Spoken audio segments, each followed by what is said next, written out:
بسم اللہ الرحمن الرحیم۔ تمام دیکھنے اور سننے والوں کو مصور خان کا محبت و برا السلام علیکم۔ ایک مرتبہ حضرت خضر علیہ السلام دریا کے کنارے بیٹھے تھے۔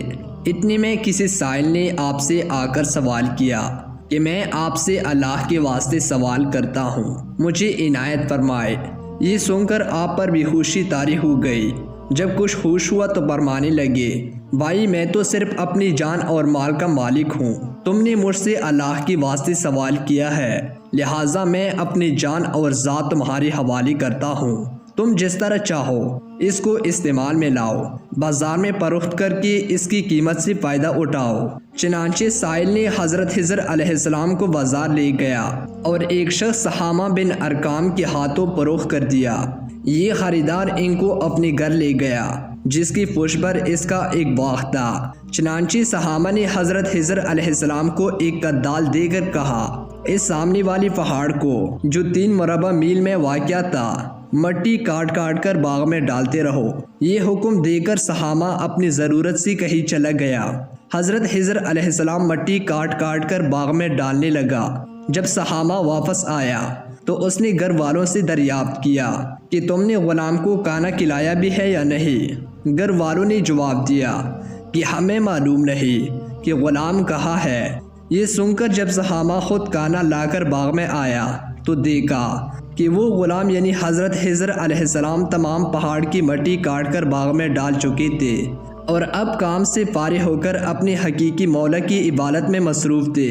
یہ دیکھ کر سحامہ کو بڑا تعجب ہوا اور اس نے پوچھا کہ یہ تو بتائے کہ آپ کون ہیں؟ یہ سن کر حضرت خضر علیہ السلام پر کچھ بے ہوشی سی طاری ہو گئی اور پھر افقہ ہونے پر فرمانے لگے، بھائی میں خضر ہوں۔ جس کو سن کر سحامہ کی ہوش اڑ گئے کہ تو نے یہ کام کیا، ان کو غلام بنا کر ایسے کام پر لگایا، یہ تو انتہائی گستاخی ہوئی۔ پھر ہوش سنبھالنے پر سحامہ نے توبہ کی اور اللہ تعالیٰ سے غضب خواہی کے ساتھ حضرت خضر علیہ السلام کو آزاد کر دیا اور بارگاہ الہی میں عرض کیا کہ اللہ تعالیٰ مجھ سے اس کا مواخذہ نہ فرمائیے گا کیونکہ میں ان کو نہیں جانتا تھا۔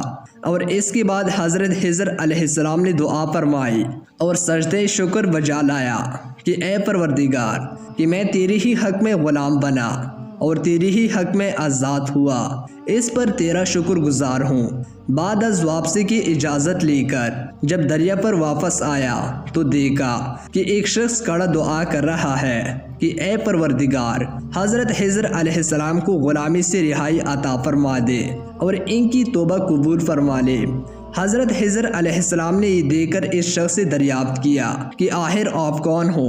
اس شخص نے جواب دیا کہ میں شاذون ہوں۔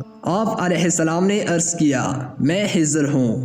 اس کے بعد شاذون نے کہا، اے خضر تم نے اپنے لیے رہنے کا مقام بنا کر دنیا طلب کی ہے، کیونکہ حضرت خضر علیہ السلام کا دریا کے کنارے پر ایک عبادت خانہ تھا۔ پاس سے سن کر وہ فوراً میدان میں نکل آئے اور وہی اللہ کی عبادت میں مصروف ہو گئے۔ اس کے بعد حضرت خضر علیہ السلام نے اسی جگہ ایک درخت لگایا اور اس کی سائے میں عبادت شروع کی تو حاطب کی آواز آئی، اے خضر جب تم نے درخت کی سائے میں سجدہ کیا تو تم نے دنیا کو آخرت پر ترجیح دی۔ مجھے اپنی عزت و جلال کی قسم مجھے دنیا کی محبت میں رضامندی نہیں ہے۔ اس کے بعد حضرت خضر علیہ السلام نے شاذون فرشتے سے کہا کہ اے شاذون دعا کرو کہ اللہ تعالیٰ میری توبہ قبول فرمائے۔